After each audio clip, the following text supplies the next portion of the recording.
11th standard mathematics chapter 1 sets relation and functions அந்த டாபிக்ல example 1.4 இதுல x என்ற ஒரு செட் கொடுத்திருக்காங்க. இந்த செட்ல இருக்கக்கூடிய எலிமெண்ட்ஸ் வந்து 1 2 3 etc 10. a ன்னு ஒரு செட் கொடுத்திருக்காங்க. அதுல இருக்கக்கூடிய எலிமெண்ட்ஸ் வந்து 1 2 3 4 5. நமக்கு என்ன கேட்டிருக்காங்கன்னா find the number of sets b subset of x such that a difference b equal to 4 அப்படின்னு கொடுத்துருக்காங்க. அதாவது எக்ஸ்ன்ற இந்த செட்லேருந்து எத்தனை செட்டு பீன்ற சப்செட்ஸை வந்து நம்ம எடுக்க முடியும், அந்த மாதிரி எடுக்கக்கூடிய அந்த பீன்ற செட்ஸு எப்படி அமையணும்னா ஏ டிஃப்ரென்ஸ் பி, அதாவது ஏவுக்கும் பிக்கும் டிஃப்ரென்ஸ் கண்டுபிடிச்சு அந்த செட்டு கண்டுபிடிக்கும் போது அந்த டிஃப்ரென்ஸ் செட்டில் 4 எலமெண்ட் மட்டும்தான் இருக்கணும், வேற எதுவும் இருக்கக்கூடாது. அந்த மாதிரி பீன்ற செட்டு எக்ஸோட சப்செட்டாக எத்தனை செட்டு நம்ம எடுக்க முடியும் அப்படின்னு கேட்டிருக்காங்க. சரி, இப்போ முதல்ல கொடுத்துக்கூடிய எக்ஸோட செட்டில் என்ன இருக்கு பாருங்க. எக்ஸில் வந்து என்னென்ன இருக்கு? 1 2 3 எக்ஸெட்ரா 10. செட் ஏ எப்படி டிஃபைன் பண்ணிருக்கு, என்னென்ன கொடுத்துருக்காங்க எலிமெண்ட்ஸு 1 2 3 4 5 கொடுத்துருக்காங்க. இப்போ நான் பீன்ற செட்டு வந்து சப்செட் எத்தனைன்றது கண்டுபிடிக்கிறதுக்கு ஜஸ்ட் இந்த மாதிரி நம்ம எடுத்துக்கலாம். அது எடுத்துட்டு ஏன் அந்த மாதிரி எடுத்தோன்றது நான் சொல்றேன் பாருங்க. Let B equal to 1 2 3 5 union any subset of 6 7 8 9 10. இது என்ன அர்த்தம் பாருங்க. பீன்ற செட்டு எப்படி இருக்கணும், நம்ம இந்த சப்செட் எடுக்கல எக்ஸ் வந்து எடுக்கக்கூடிய ஒவ்வொரு சப்செட் பியும் கட்டாயம் வந்து அந்த பீன்ற செட்டில் 1 2 3 5 எலமெண்ட்ஸ் இருக்கணும். அதனால தான் அதை வந்து முதல் செட்டாக எழுதிட்டோம். இந்த செட்டு கூட இந்த ஏன்ற செட்டில் இல்லாத உறுப்பு எலமெண்ட்ஸ் என்னென்ன 1 2 3 4 5 இருக்கு. அப்படின்னா எக்ஸ்லேருந்து இந்த 1 2 3 4 5 இல்லாமல் என்னென்ன எலமெண்ட்ஸ் இருக்கு? 6 7 8 9 10 இருக்கு. இந்த எலமெண்ட்ஸை வச்சு நம்ம ஒரு செட் எழுதுறோம், அந்த செட்டுக்கு சப்செட் கண்டுபிடிக்கிறது. இப்போ அந்த ஒவ்வொரு சப்செட்டும் இது கூட யூனியன் பண்ணோம்னா, சேர்த்து எழுதணும்னா ஒரு பீன்ற செட்டு கிடைக்கும். சரியா? அந்த பீன்ற செட்டு எப்படி இருக்கும் அப்படின்னா ஏ டிஃபரன்ஸ் பிஏ நமக்கு 4ன்னு கொடுக்கும். எப்படிங்க சார் இது?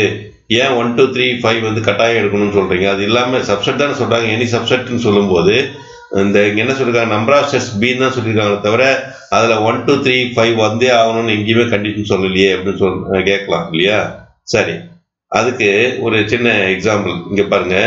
இப்போ வழக்கமாக ஏ டிஃபரன்ஸ் பிக்கு டெஃபினிஷன் என்ன? நம்ம 9th படிச்சிருக்கோம்.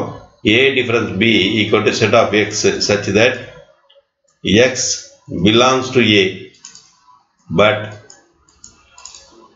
X does not belong to B.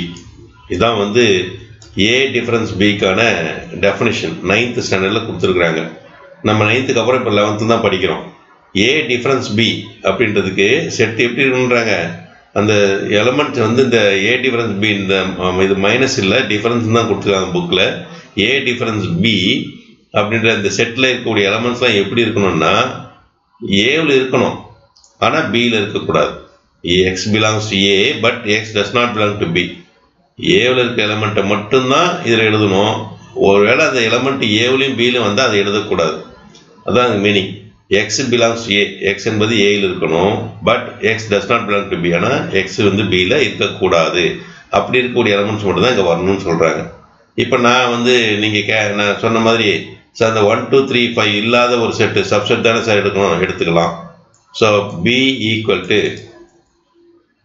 என்ன எடுத்துக்கலாம், ஒரு 10 எடுத்துக்கிறீங்களா? பின்ற செட்டில் 10 எலமெண்ட் இருக்குதா எடுத்துக்கலாம். சரி, ஏ டிஃபரன்ஸ் பி கண்டுபிடிக்கலாம்.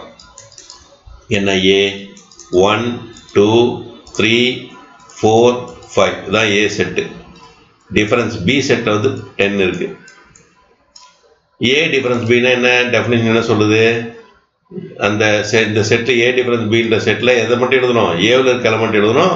அது எங்கே இருக்கக்கூடாது? பியில் இருக்கக்கூடாது. சரி, ஒவ்வொரு எலமெண்ட் எடுத்துக்கலாமா? ஏவில் 1 வந்து ஏவில் இருக்குது, பியில் இல்லை, அப்போ இந்த செட்டுக்குள்ளே வந்துடும். 2 வந்து ஏவில் இருக்குது, பியில் இல்லை, அப்போ 2வும் வந்துடும். 3 ஏவில் இருக்குது, பியில் இல்லை, அப்போ 3யும் இந்த செட்டில் வந்துடும். 4 ஏவில் இருக்கு பியில் இல்லை, அதனால 4 வந்துடும். 5 வந்து ஏவில் இருக்கு பியில் இல்லை, அதனால 5 வந்துடும். சரி, ஏ டிஃபரன்ஸ் பி கண்டுபிடிச்சிட்டோம். ஆனால் நமக்கு கண்டிஷன் என்ன கணக்கில் பின்ற செட் எடுக்கும்போது அந்த பின்ற செட்டு எப்படி அமையணும்? ஏ டிஃபரன்ஸ் பி வந்து 4ன்னு மட்டும்தான் வரணும், வேறு எந்த எலமெண்ட்டும் இருக்கக்கூடாது அந்த செட்டில். ஆனால் நமக்கு 4 தவிர பாருங்க 1 வந்திருக்கு, 2 வந்திருக்கு, 3 வந்திருக்கு, 5 வந்திருக்குது. இது எதனால் வந்தது?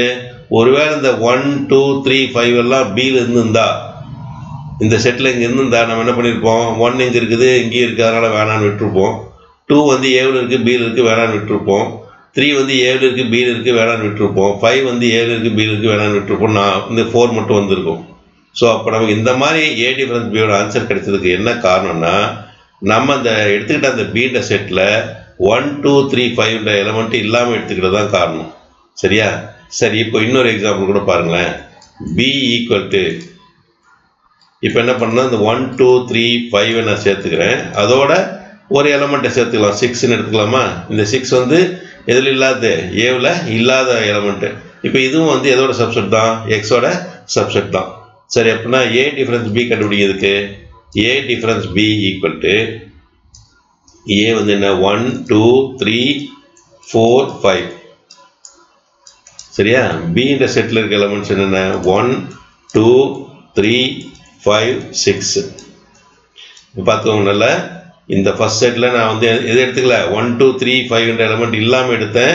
அப்போ நமக்கு வந்து அவங்க சொன்ன கண்டிஷன் வந்து சாட்டிஸ்ஃபை ஆகலை. என்ன கண்டிஷன்? ஏ டிஃபரன்ஸ் பி 4 மட்டும் தான் இருக்கணும்னு சொன்னாங்க இல்லையா, அந்த கண்டிஷன் சாட்டிஸ்ஃபை ஆகலை. இப்போ என்ன பண்ணியிருக்குன்னா, பின்ற செட்டில் 1, 2, 3, 5 இன்க்ளூட் பண்ணி எடுத்துருக்கிறேன். அது இல்லாமல் ஒரு எலமெண்ட்டு எக்ஸ்ட்ரா எடுத்திருக்கேன், 6 எலமெண்ட்டு. இப்போ இதுவும் எக்ஸோட சப்செட் தான். இப்போ ஏ டிஃபரன்ஸ் பி கண்டுபிடிச்சோம்னா என்ன டெஃபினேஷன் சொல்லுது? ஏவில் இருக்கணும், பியில் இருக்கக்கூடாது. 1 ஏவில் இருக்குது, பியில் இருக்குது, அப்போ இந்த செட்டில் வராது. 2 ஏவில் இருக்குது, பியில் இருக்குது, அப்போ ஏ டிஃபரன்ஸ் பியில் வராது. 3 ஏலையும் இருக்குது, பியிலையும் இருக்குது, அப்போ இதுவும் ஏ டிஃபரன்ஸ் பியில் வராது. 4 ஏவில் இருக்குது, ஆனால் பியில் இல்லை, அதனால் 4 இங்கே வந்துடும். அடுத்து 5 வந்து ஏவில் இருக்குது, பியில் இல்லை. சரி, ஏ வந்து ஏவில் இருக்குது, பியிலையும் இருக்குது, அதனால் 5ம் வராது. அப்போ ஏ டிஃபரன்ஸ் பி எந்த எலமெண்ட் மட்டும்தான் இருக்கும்? 4 மட்டும்தான் இருக்கும். ஸோ அப்போ இந்த செட்டில் இந்த செட்டுக்கு வந்து நம்ம என்ன பண்ணியிருக்கோம்? 1, 2, 3, 5 சேர்த்து எடுத்ததுனால நமக்கு இங்கே என்ன மட்டும் வந்திருக்குது? 4 எலமெண்ட் மட்டும் வந்திருக்கு. இப்போ இதுல இருந்து நம்ம என்ன தெரிஞ்சுக்கணும்னா, நம்ம எடுக்கக்கூடிய பின்ற சப்செட் எக்ஸ்லேருந்து எடுக்கும்போது ஒவ்வொரு பிலையும் கட்டாயம் என்ன எடுத்துக்கணும்? 1, 2, 3, 5 எடுக்கலன்னு சொன்னால் நமக்கு அந்த 1, 2, 3, 5 எலமெண்ட் எங்கே வந்துடும்? ஏ டிஃபரன்ஸ் பியில் வந்துடும். ஆனால் நமக்கு கொடுத்த அந்த கண்டிஷன் கட்டுப்பாடு படி ஏ டிஃபரன்ஸ் பியில் 4 மட்டும்தான் இருக்கணுன்றதுனால நம்ம எடுக்கக்கூடிய ஒவ்வொரு செட்லேயும் கட்டாயம் என்ன இருக்கணும்? இந்த 1, 2, 3, 5 இருக்கணும். அதுக்காக தான் இந்த மாதிரி போட்டுருக்கோம். சரி, இங்கே வந்து யூனியன் எனி சப்செட் ஆஃப்னு போட்டுருக்கோம். 6, 7, 8, 9, 10 இந்த 5 எலமெண்ட்டை வச்சு நம்ம எத்தனை சப்செட்டை உருவாக்க முடியும்? ஏன்னா ஒரு செட்டில் வந்து 5 எலமெண்ட் இருக்குன்னா அதுக்கு எத்தனை சப்செட் இருக்குன்னு நமக்கு ஃபார்முலா இருக்குது இல்லையா? என்ன, இப்போ உதாரணத்துக்கு இப்போ சின்னு எடுத்துக்கலாம் இல்லையா? அந்த செட்டு சியில் வந்து செட்டு சியில் நமக்கு 5 எலமெண்ட் இருக்குன்னு எடுத்துக்கோங்க. 6, 7, 8, 9, 10 அப்படின்னு இருந்தால் இதனுடைய power set n of p of c அதில் வந்து 2 power 5 எலமெண்ட்ஸ் இருக்கும்.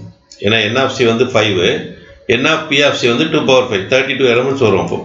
அப்போது இந்த செட்டுக்கு எத்தனை சப்செட் இருக்கும்? 32 சப்செட்ஸ் இருக்கும் இல்லையா? அந்த 32 சப்செட்ஸில் ஒவ்வொரு சப்செட்டையும் எடுத்து இந்த 1, 2, 3, 5 இந்த செட்டு கூட நம்ம யூனியன் செஞ்சோம்னா சேர்த்து எழுதணும்னா ஒரு புது செட்டு பி கிடைக்கும். அப்போ எத்தனை சப்செட் இருக்குது? 32 சப்செட் இருக்குன்னா ஒவ்வொரு சப்செட்டுக்கும் ஒரு புது பி செட்டு கிடைக்கும். அப்போ 32 சப்செட்ஸுக்கு நமக்கு பி செட் வந்து 32 பி செட்டு கிடைக்கும். இதுதான் நமக்கு ஆன்சர். அப்போ நம்ம கொஸ்டின் என்ன? நம்பர் ஆஃப் செட்ஸ் பி தானே? அப்போ அதை கண்டுபிடிச்சு என்ன பண்ணலாம் பாருங்க. therefore number of sets B subset of X such that A difference B equal to singleton set 4 element மட்டும் இருக்கணும். இந்த மாதிரி நம்பர் ஆஃப் செட்ஸ் எத்தனை இருக்கும்னா அது வந்து எதுக்கு சமம்னா இந்த 6, 7, 8, 9, 10 இந்த செட்டோட சப்செட்ஸுக்கு நம்பர் ஆஃப் சப்செட்ஸுக்கு ஈக்குவலாக இருக்கும். அப்போ இங்கே என்னன்னா number of subsets of என்ன செட்டு 6 7 8 9 10. ஸோ இப்போ இந்த நம்பர் ஆஃப் சப்செட்ஸ் எத்தனை இருக்குன்னா 2 power 5. ஏன்னா இந்த செட்டில் 5 எலிமெண்ட்ஸ் இருக்குது. அதனால் இதனுடைய நம்பர் ஆஃப் சப்செட் வந்து nothing but power set. Power settle 2 power 5னா மொத்தம் எத்தனை 32 சப்செட்ஸ் கிடைக்கும். இந்த ஒவ்வொரு சப்செட்டுக்கும் ஒரு பி செட் கிடைக்கும் நமக்கு. சரியா? இந்த 1 2 3 5 இந்த செட் அங்கே ஏற்கனவே நிரந்தரமாக இருக்குது, பர்மனெண்ட்டாக உட்காந்தாச்சு அந்த இடத்துல. அது கூட போய் எதை சேர்க்கணும், இந்த 32 சப்செட்ஸ் வந்து ஒவ்வொரு செட்டாக கொண்டு போய் சேர்க்கணும்.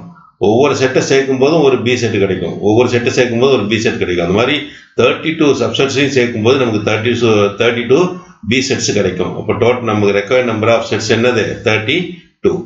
இந்த சைடில் இருக்கக்கூடிய ஒர்க்கெல்லாம் வந்து எக்ஸாம் நாட் நெசசரி. தேங்க்யூ.